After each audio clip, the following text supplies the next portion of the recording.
అన్నదాత సుఖీభవ కార్యక్రమంలో మర్రిపూడిలో జిల్లా మంత్రివర్యులు శ్రీ డోలా బాల వీరాంజనేయ స్వామి గారు పొదిలికొండ శ్రీ లక్ష్మీ నరసింహస్వామి దేవస్థానం పొదిలికి సంబంధం లేదు, ఈ దేవస్థానం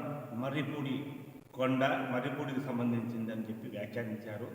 సార్, పొదిలి, పృథులాపురి, పృథులగిరి అనుబంధం చాలా చారిత్రాత్మకమైనటువంటి శాసనాల ద్వారా కానీ చారిత్రకమైనటువంటి ఆధారాలు కూడా ఉన్నాయి. విజయనగర సామ్రాజ్య రాజులు కానీ, చాళుక్యులు కానీ, తెలుగు రాయలు కానీ, ఎంతోమంది వెంకటగిరి రాజా గారు కానీ వాళ్ళ కూడా పృథులగిరికి వాళ్ళ యొక్క మాన్యాలు కానీ వాళ్ళ యొక్క ఆస్తులు ఇన్ని కూడా దేవస్థానానికి ఇచ్చినటువంటి ఆధారాలు ఎన్నో ఉన్నాయి.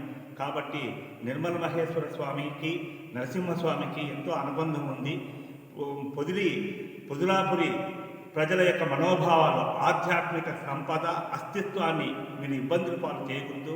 పెద్దలు, పూజ్యులు, స్వర్గీయ దామచల్ల ఆంజనేయులు గారు మంత్రివర్యులుగా ఉన్నప్పుడు కూడా ఎప్పుడు కూడా ఇలాంటి వివాదాస్పదమైనటువంటి జీవోలు తీసుకురాలేదు.